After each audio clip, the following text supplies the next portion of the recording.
Assalamualaikum warahmatullahi wabarakatuh.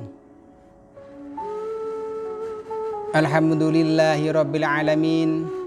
Wassalatu wassalamu ala asrafil anbiya wal mursalin wa ala alihi wa ashabihi ajma'in. Qala ta'ala fil Qur'anil Karim. A'udzu billahi minasyaitonir rajim. Aqimis sholata liduluki syamsi ila ghasaqil lail wa qur'anal fajr inna qur'anal fajri kana mashhuda amma ba'du. Ustadz-ustadzah SD Muhammadiyah 12 yang berbahagia, Bapak Ibu, anak-anakku sekalian yang sangat saya hormati, syukur alhamdulillah di kesempatan pagi hari ini, pagi yang waktunya orang pada ngantuk karena habis makan, kita masih diberi kesempatan oleh Allah untuk menuntut ilmu.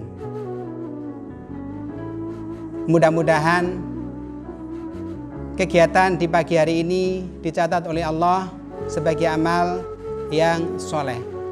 Sholawat dan salam semoga tetap terlimpahkan kepada Nabi kita Muhammad SAW, karena beliaulah panutan kita yang akan memberi syafaat kepada kita kelak nanti pada yaumul qiyamah.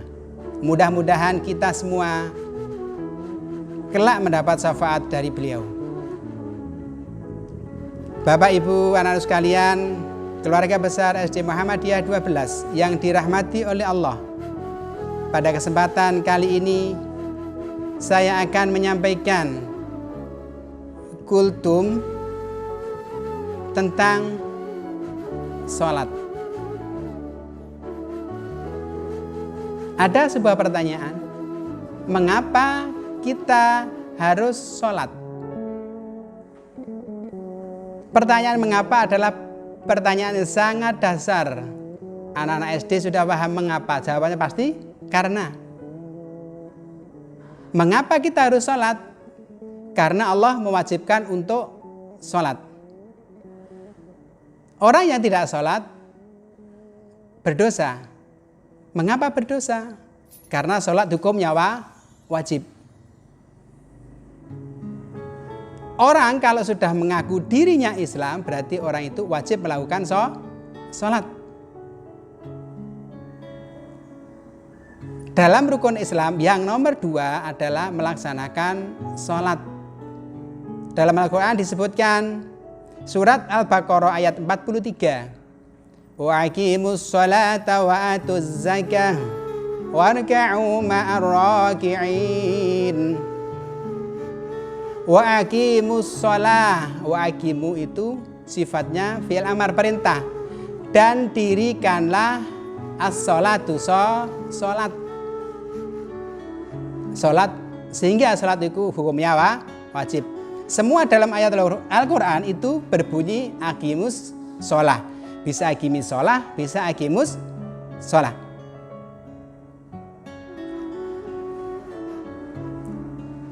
Berikutnya, sholat adalah tiang agama.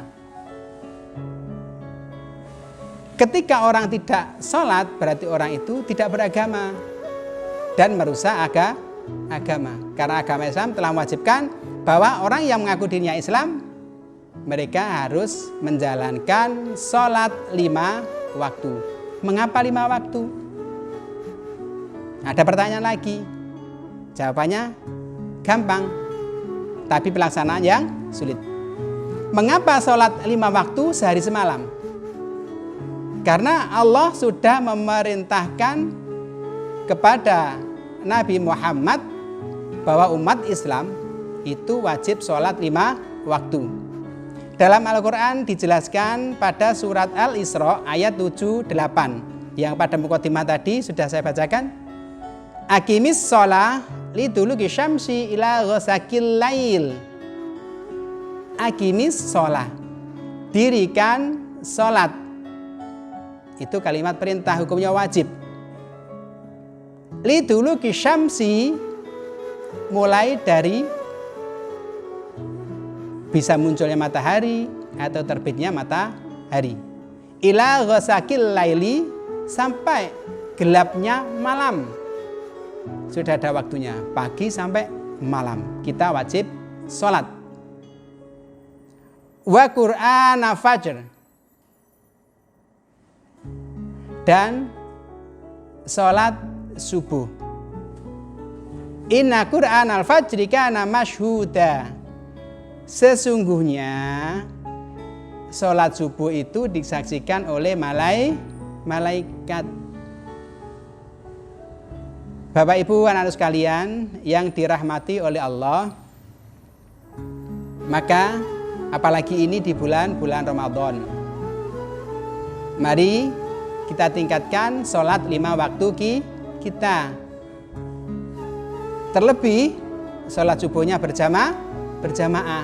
Mengapa? Karena hanya sholat subuh yang disaksikan oleh malaikat. Barang siapa yang sholat subuh berjamaah di masjid atau di musola, maka akan diberkahi sama malaikat, akan disaksikan malaikat, dan nantinya akan dilaporkan langsung kepada Allah. Mudah-mudahan kita mendapat berkahnya sholat subuh secara berjamaah. Bapak Ibu, anak-anakku, keluarga besar SD Muhammadiyah 12 yang dirahmati oleh Allah. Ada pertanyaan lagi yang sangat sederhana. Apa pertanyaan itu? Ini pertanyaannya anak-anak. Kalau sholat, memang kita dapat apa? Itu pertanyaan yang sangat sederhana. Sebenarnya orang yang rajin melakukan sholat, ya khusyuk menjalankan sholat, banyak sekali yang akan diperolehnya.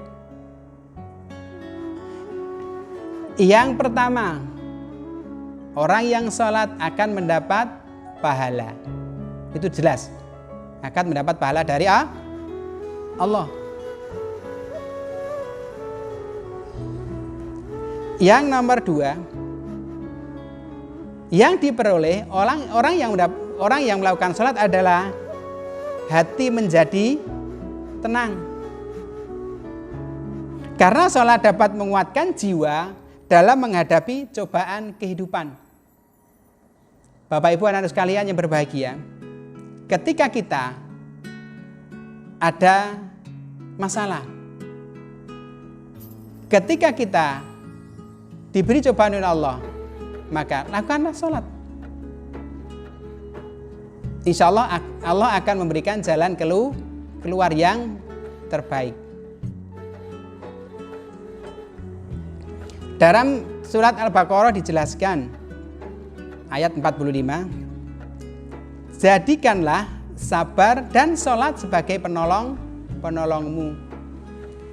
Jadi di dunia ini tidak ada yang bisa menolong ketika kita mengalami kesusahan, apalagi kesusahan hati.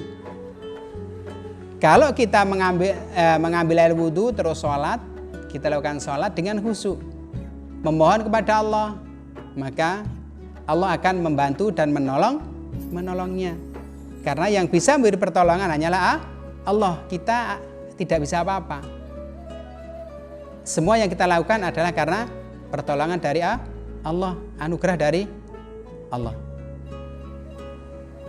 Berikutnya, kalau kita sholat dapat apa? Yang ketiga adalah bahwa sholat dapat mencegah perbuatan keji dan munkar.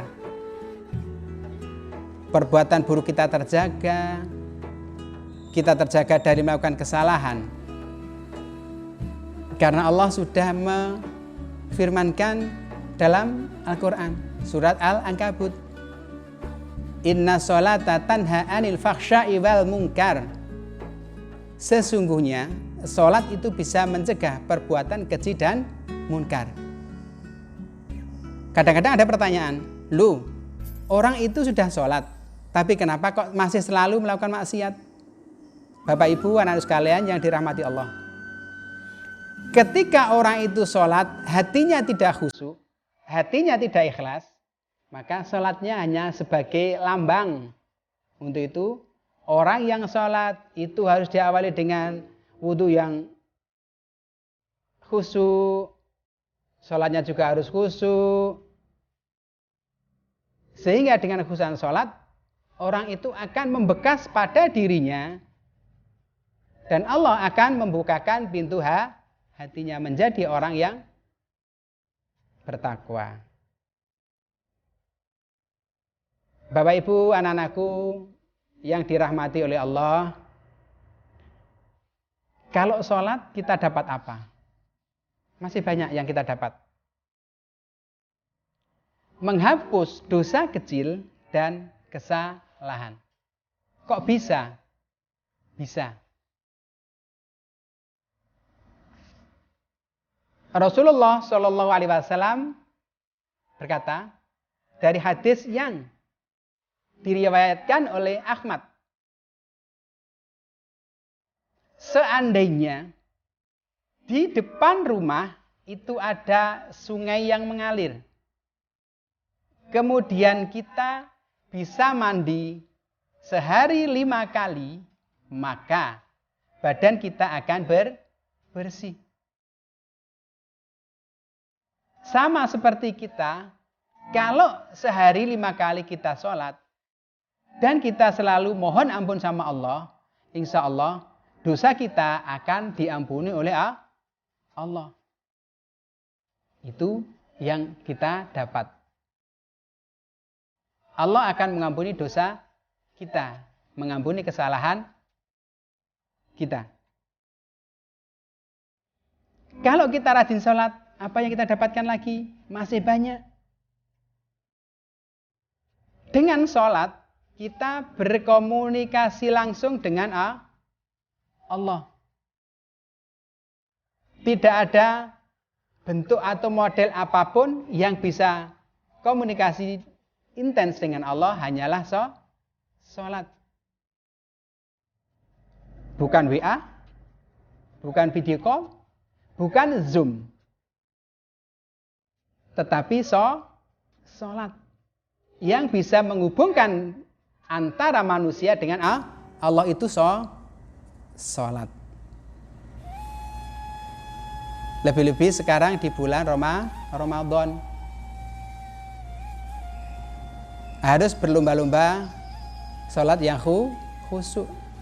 Semoga Allah memberkahi dan mengampuni semua dosa-dosa yang pernah kita lakukan.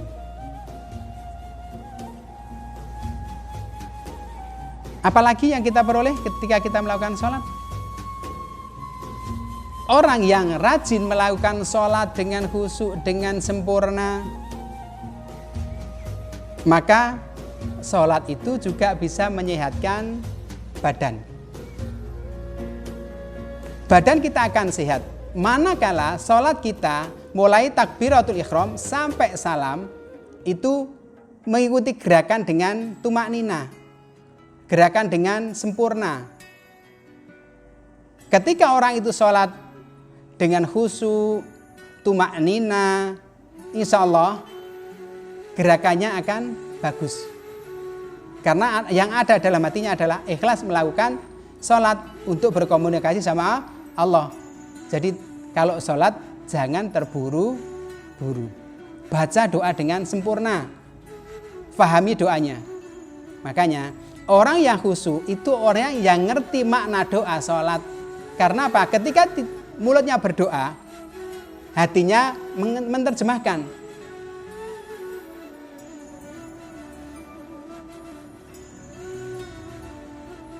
Bapak Ibu yang dirahmati oleh Allah, anak-anak sekalian yang berbahagia. Selain kesehatan, masih ada lagi yang kita peroleh, yang kita dapatkan ketika kita menjalankan sholat 5 waktu. Apa yang kita dapatkan? Turunnya rahmat dari Allah. Kok bisa? Iya. Orang yang rajin sholat, selalu mohon kepada Allah, selalu berdoa kepada Allah.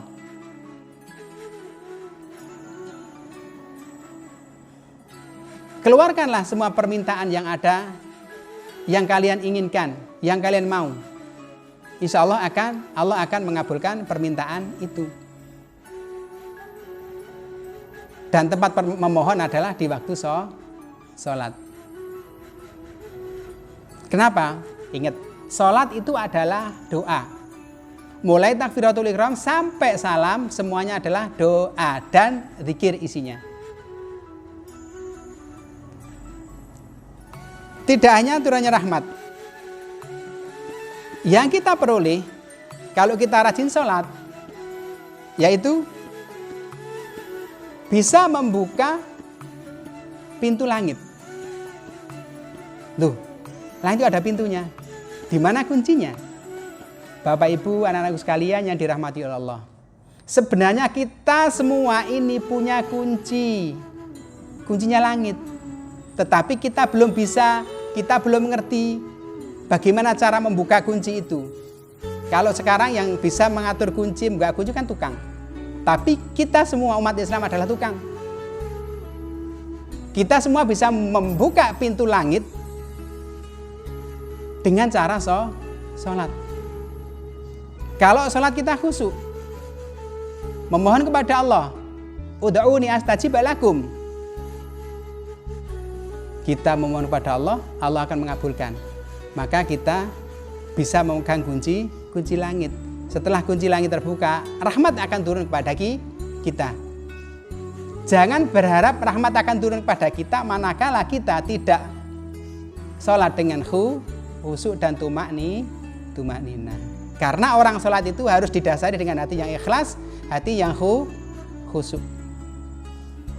Bapak Ibu, anak-anak sekalian yang dirahmati oleh Allah, keluarga besar SD Muhammadiyah 12 Surabaya. Yang sangat istimewa, kalau orang sholat, apa yang didapat?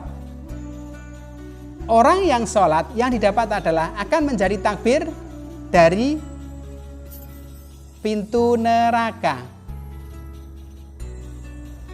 Kalau kita rajin sholat dengan ikhlas, dengan khusyuk, kita akan terbebas dari api neraka. Itu cita-cita yang terbesar, cita-cita yang utama, kita terbebas dari api neraka. Syaratnya apa? Kita sholat dengan khusyuk, dengan tumakninah, didasari hati yang ikhlas. Bapak Ibu, anak-anak sekalian yang dirahmati oleh Allah, mudah-mudahan kita semua selalu dibukakan hatinya oleh Allah, selalu diberi kekuatan oleh Allah, sehingga kita semua bisa menjalankan sholat dengan sebaik-baiknya, sholat dengan ikhlas, dengan khusyuk, dan permohonan kita selalu dikabulkan oleh Allah. Yang terpenting kita bisa membuka pintu kunci langit, sehingga berkah akan turun kepada kita, kehidupan kita akan selalu diridhoi dimanapun kita berada. Yang perlu diingat, dimanapun dan kapanpun dan dalam kondisi apapun, mari jangan sampai kita semua melalaikan sholat. Ingat, sholat hukumnya wajib. Tidak sholat kita berdosa. Nasrullah wa fathul qarib. Akhir kata, kurang lebihnya saya mohon maaf. Wassalamualaikum warahmatullahi wabarakatuh.